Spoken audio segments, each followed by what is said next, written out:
अगर आप ऐसे व्यक्ति हैं जो यात्रा करने से घबराते हैं, आपको यात्रा के नाम सुनते ही आपको घबराहट होने लगती है, बेचैनी होने लगती है, या अगर आप कोई सफर करते हैं, किसी भी ट्रांसपोर्ट का सहारा लेते हैं, चाहे वो कार से सफर करते हैं, बस से, ट्रेन से, शिप से, या अलग अलग ट्रांसपोर्ट साधन होते हैं, उनसे अब अगर आप यात्रा करते हैं तो आपका जी मिचलाता है, उल्टी होती है, घबराहट होती है, नौजिया आती है, सर दर्द होता है। इन सब प्रकार के अगर आप लोगों को लक्षण होते हैं तो यह वीडियो आप लोगों के लिए बहुत ही इंपॉर्टेंट होने वाला है। कृपया आप इस वीडियो को लास्ट तक देखें।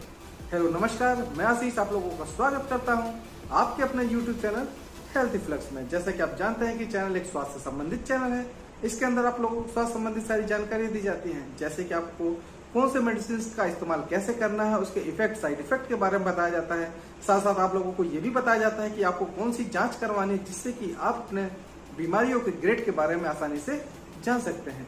तो देर न करते हुए, जो भी मेरे चैनल पे नए हैं, पहली बार मेरा ये वीडियो देख रहे हैं, तो आपसे रिक्वेस्ट है कि मेरे चैनल को सब्सक्राइब करें, साथ साथ बेल आइकन दबा के ऑल पे क्लिक करना ना भूलें, जिससे मेरी आने वाली नई नई वीडियो के बारे में नोटिफिकेशन आप लोग तक आसानी से पहुंच जाता है। जैसे कि मैंने पहले बताया कि अगर आपको यात्रा के दौरान या यात्रा करने के नाम से ही आपको घबराहट, उल्टियां, चक्कर आने लगता है, जी मिचलाने लगता है, या अन्य प्रकार की समस्या आने लगती है, इसका ये मतलब हो सकता है कि आप किसी बीमारी से ग्रसित हो रहे हैं। जी हाँ, इस बीमारी का नाम है मोशन सिकनेस।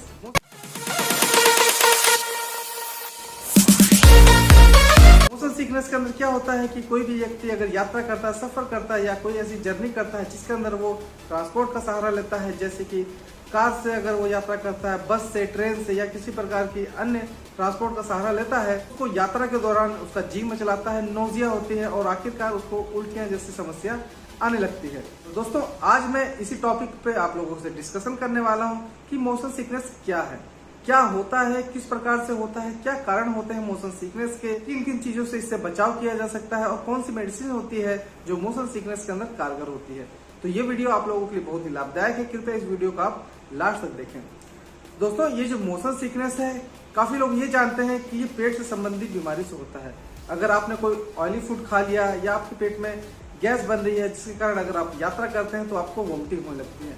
ऐसा कुछ हद तक सही होता है, लेकिन मोशन सिकनेस के बारे में ये बात गलत होती है। मोशन सिकनेस का जो वैज्ञानिक कारण है, जो साइंटिफिक रीजन है, इसके बारे में आप लोगों को बताता हूँ। आपके इनर ईयर के अंदर एक पार्ट होता है जिसे कहते हैं वेस्टिबुलर सिस्टम।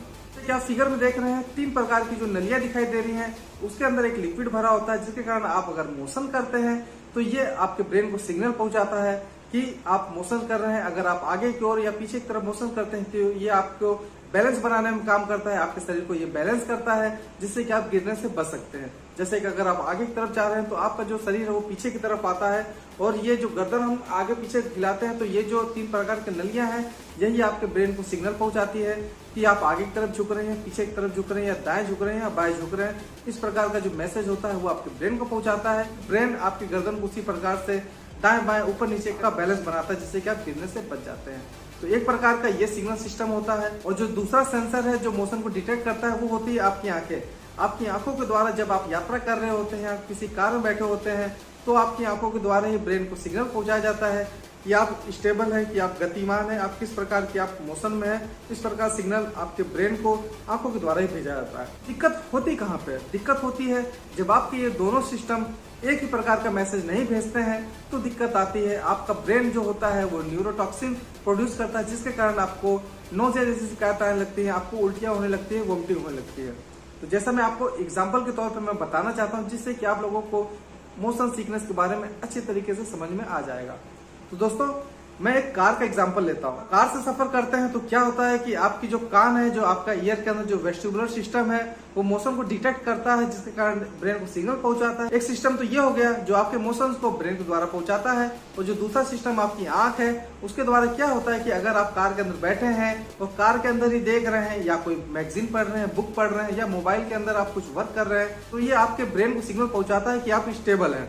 तो गलती यही हो जाती है कि आपका जो आंख है वो स्टेबल होने की मैसेज भेजता है, और आपका जो ईयर है जिसके अंदर वेस्टिबुलर सिस्टम है, वो आपके शरीर को गतिमान होने का मैसेज भेजता है, और यहीं पे ब्रेन समझ नहीं पाता, कंफ्यूजन के अंदर न्यूरोटॉक्सिन प्रोड्यूस करता है, और वो आपको वोमिटिंग जैसा और नोजिया जैसा सेंसेशन आपको प्रोड्यूस करता है, जिसके कारण क्या होता है कि मोशन सिकनेस जैसे लक्षण आते हैं और आपको वोमिटिंग और नोजिया, जी घबराने लगता है, इस प्रकार की समस्या आपको आने लगती है। इस एग्जाम्पल से तो आप समझ गए होंगे कि मोशन सिकनेस किस कारण होता है। अब मैं आप लोगों को बताता हूं कि अगर आपको मोशन सिकनेस है तो किस प्रकार से आप इसको बचाव कर सकते हैं, आप बच सकते हैं। सबसे पहले अगर आप कार के अंदर बैठे हैं और आपको ड्राइविंग आती है तो आपको सीधे स्टीयरिंग संभाल लेनी चाहिए, क्योंकि आप अगर कार चलाएंगे, कार ड्राइविंग करेंगे तो जो आपकी आगे की विजन है, जो आपकी आंखों के द्वारा देखा जाएगी, वो एकदम क्लियर स्ट्रेट देखेगी कि सफर कर रहे हैं, आपका शरीर गतिमान है, तो वो सिग्नल भेजेगी आपके ब्रेन को कि आपका शरीर चल रहा है, आप गतिमान में है। और जो दूसरा आपका जो सिस्टम है, जो आपके वेस्टिबुलर सिस्टम है, उसको तो पहले से सेंस हो जाता है कि आपका शरीर गतिमान है। तो दोनों का अगर सिस्टम जो मैसेज है, दोनों अगर कोऑर्डिनेशन में होंगे, सेम होंगे, तो आपको वोमिटिंग जैसे मोशन सिकनेस वो आपको नहीं आएगी। अगर आपको ड्राइविंग नहीं आती है तो आप एक काम और कर सकते हैं कि आप ड्राइवर की सीट के बगल में बैठ के आप सीधे फ्रंट की तरफ आपको देखना है। आपको न दाएं देखना न बाएं देखना, आप सीधे फ्रंट पे देखेंगे तो फिर आपके आंखों के द्वारा जो मैसेज भेजा जाएगा वो भी यही भेजा जाएगा कि आप गतिमान में हैं। तो इस प्रकार से अगर आपको दाएं बाएं की सीट नहीं मिल रही, अगर आप पीछे की सीट पर बैठ रहे हैं तो आप बीच की सीट पर बैठिए, जिससे कि आपको फ्रंट का आसानी से क्लियर दिखाई दे। तो ये तो हो गया कार में अगर आप बैठ रहे हैं तो इस प्रकार से आप सफर करेंगे तो आपको मोशन सिकनेस से काफी हद तक आराम मिल जाएगा। दूसरा ये होता है कि आपको अगर बस के अंदर बैठे हैं तो आपको खिड़की खोल लेनी है और खिड़की खोल के आपको लंबे दूरी तक देखना है। आपकी आंखों के द्वारा मैसेज भेजा जाएगा कि आपका शरीर गतिमान है, आप यात्रा कर रहे हैं, आप सफर के अंदर हैं।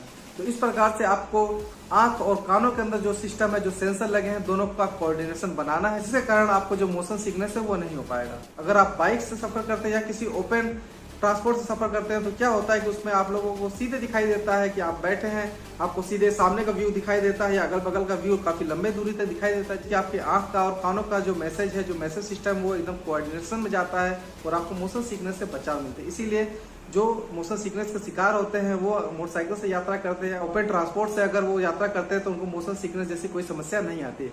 अगर वहीं पे अगर पैक्ड सिस्टम में आप अगर यात्रा करेंगे, आप किसी बस में यात्रा करेंगे, एरोप्लेन में, तो आपको मोशन सिकनेस आ सकता है, क्योंकि आप पैक्ड होते हैं, आप अंदर की चीजें ही देखते हैं, आप बाहर नहीं देख पाते, जिससे कि आपके मैसेज के अंदर कोऑर्डिनेशन जो होता है वो सही तरीके से नहीं बन पाता और आप लोगों को वोमिटिंग होने लगती है, मोशन सिकनेस के लक्षण आ सकते हैं।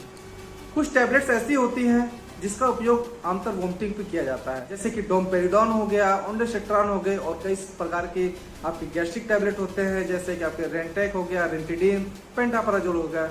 इन सब का इस्तेमाल करके भी वोमिटिंग रोकी जाती है। लेकिन ये किस में रोकी जाएगी? अगर आप कोई ऑयली फूड खाते हैं या आपको गैस्ट्रिक की प्रॉब्लम है, उसकी वजह से अगर आपको वोमिटिंग आ रही है, चक्कर आ रहा है, तो ये गोली उसमें असरदार होगी। लेकिन ये सब मेडिसिन आपके मोशन सिकनेस में असरदार नहीं होती। इसके लिए दो प्रकार की आप लोगों को टैबलेट यूज करनी होती है। एक होती है एंटी हिस्टामिन होती है और एक होती है एंटी मस्करिनिक टैबलेट होती है। जो आपकी एंटी हिस्टामिन टैबलेट है उसके अंदर साइक्लिजीन आती है, सिनर्जीन आती है और कई प्रकार की मेडिसिन आती है, जिसका उपयोग आपको यात्रा करने से पहले करना है। अगर आपकी एक बार यात्रा शुरू हो गई और मोशन सिकनेस आ गया तो ये टैबलेट भी आपको सही तरीके से रिजल्ट नहीं देगी। तो आपको हमेशा उस टैबलेट को यात्रा करने से पहले खाना चाहिए। और अगर आपको रोज ट्रेवल करना है तो आप बिना डॉक्टर की सलाह के इस गोली का आपको इस्तेमाल नहीं करना है, क्योंकि ये लंबे समय तक इस्तेमाल करने के बाद आपको साइड इफेक्ट भी शो कर सकता है। तो आपको डॉक्टर की सलाह लेना बहुत ही जरूरी है। मैं आशा करता हूँ कि मोशन सिकनेस के बारे में आपको अच्छी तरीके से जानकारी मिल गई होगी। अगर ये वीडियो आप लोगों को जरा सा भी फायदेमंद लगता है तो अपने जानने वालों में इसे शेयर करिए, जिससे कि उनको भी अगर मोशन सिकनेस की समस्या है तो ये वीडियो देख के उनको काफी हद तक आराम मिलेगा और बचाव मिलेगा और वो अच्छी तरीके से अपनी यात्रा कर सकेंगे। आप इस वीडियो के बारे में मुझे कमेंट करके भी बता सकते हैं कि आपको ये वीडियो कैसा लगा। और भी आप लोगों को किसी टैबलेट के रिव्यू के बारे में या किसी बीमारी के बारे में कोई वीडियो चाहिए तो आप मुझे कमेंट करके जरूर बताइए। आपके कमेंट के द्वारा ही मैं उस टॉपिक पर वीडियो बना सकूंगा, जिससे कि आपको उस टैबलेट और उस बीमारी के बारे में थोड़ी बहुत जानकारी मिल जाएगी। एक बार फिर से रिक्वेस्ट करता हूँ कि मेरे चैनल को सब्सक्राइब करिए, बेल आइकन दबा के ऑल पे क्लिक करना ना भूलें, जिससे कि मेरे आने वाली नई वीडियो के बारे में नोटिफिकेशन आप लोगों को मिल सकते हैं। मिलते हैं अगले किसी टॉपिक पे, तब तक के लिए रहो हेल्दी, जियो हेल्दी, जय हिंद।